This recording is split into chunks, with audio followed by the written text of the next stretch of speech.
তেখেতৰ সম্ভৱতঃ প্ৰথমখন কাব্য সংকলন সাহিত্যাকাশৰ অভ্ৰমেদী বাইদেউলৈ ধন্যবাদ জ্ঞাপন কৰিছোঁ। আমাৰ অনুৰোধ ৰক্ষা কৰি তেখেতে বিভিন্ন স্থানত কবিতা লিখিছিলে যদিও বিভিন্ন মাধ্যমত এখন সংকলন প্ৰকাশ কৰিলে। আমাৰ অনুৰোধ ৰক্ষা কৰি বাইদেউলৈ ধন্যবাদ জ্ঞাপন কৰিছোঁ।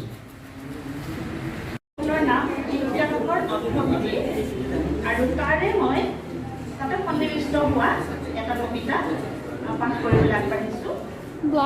কবিতাৰ শিৰোনাম সাহিত্যাকাশৰ অভ্ৰমেদী।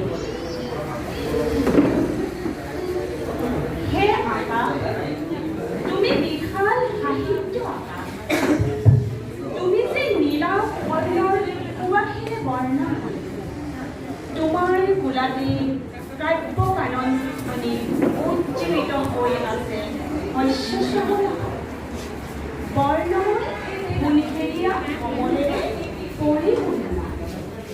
বৌদ্ধিক চিন্তা চৰ্চাৰে সৃষ্টিৰ সমলৰাজি পৰিপুষ্ট কৰিছা তুমি। কবিতা সৃষ্টিৰ ফুলনিখনত যেন তুমি এক আলফুলীয়া বৰফ। কবিতা, গল্প, প্ৰবন্ধ আদি বিভিন্ন সৃষ্টিৰাজিৰ ব্যঞ্জনেৰে যেন ব্যঞ্জিত এই সাহিত্যাকাশৰ ডাকঘৰ।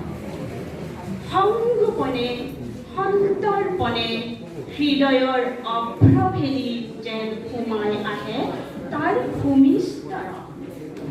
আশাৰ সঞ্জীৱনী সোধা যেন বিচাৰি পাওঁ তোমাৰ সুমধুৰ লেখনিবোৰত।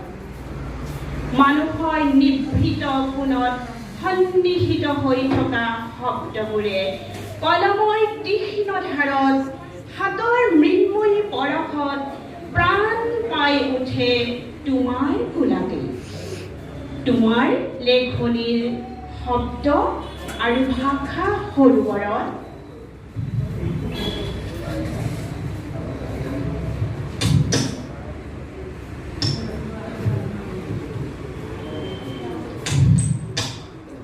অৱগাহন কৰি শুকুলা হৈ পৰিছে মোৰ লেখন প্ৰয়াসী মন। আন্ধাৰৰ মায়া জাল ফালি পোহৰৰ দিশলৈ গতি কৰাৰ সুযোগ দিছা তুমি। তুমি দিছা নিসংগতাৰ পৃথিৱীত জীয়াই থাকিবলৈ এক প্ৰেৰণাৰ উৎস। অবলা নাৰীক সবল কৰা ই যেন আশাসুধীয়া প্ৰয়াস তোমাৰ। তুমি যেন অবলা নাৰীৰ দিক নিৰ্ণায়ক। সুন্দৰ তোমাৰ প্ৰচেষ্টা যুগজুৰি হোৱা তুমি। সমগ্ৰ সাহিত্য প্ৰেমীৰ অন্তৰৰ কুহে কুহে প্ৰগতিৰ তেজ ৰঙা সকলোৱে তালিকা অনুসৰি দিয়া নাই। আচলতে সকলোৱে নাম ক'বলৈ এতিয়া অকণমান অসুবিধা হ'লেও কৰিব পৰা হয়, চাই চাই যদি যাব পৰা হয়। আপোনালোকে নিজা নিজাকৈ কৈ যাওক মাইক্ৰফোনেৰে।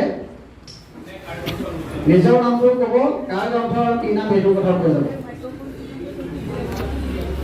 আৰু নিজৰ নিজৰ জেগালৈ গৈ থাকিব।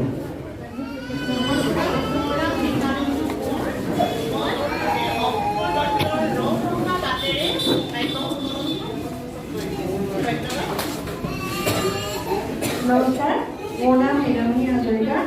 মই সন্দিকৈ এখন কবিতা পুথি উন্মোচন কৰিছোঁ। অষ্ট্ৰেলিয়া তুমি এখনি মন্দাকিনী। নমস্কাৰ, মই শ্ৰী বিন্দু গগৈ। মই মঞ্জুলাৰ দেৱীৰ ৰথমখন উন্মোচন কৰিছোঁ। ৰথমখনৰ নাম গন্ধপুষ্প। ধন্যবাদ। নৱকুমাৰ দত্ত। মই স্মৰণী গগৈ চেতিয়াৰ কৃষ্ণচূড়াৰ ৰংমন। নমস্কাৰ, মোৰ নাম নবমল্লিকা দাস। মই ৰূপী বৰা বাইদেউৰ পদপথত অকলে মই কবিতা মই এইকেইটা এটা ঘোষণা দিব বিচাৰিছোঁ আপোনালোকক।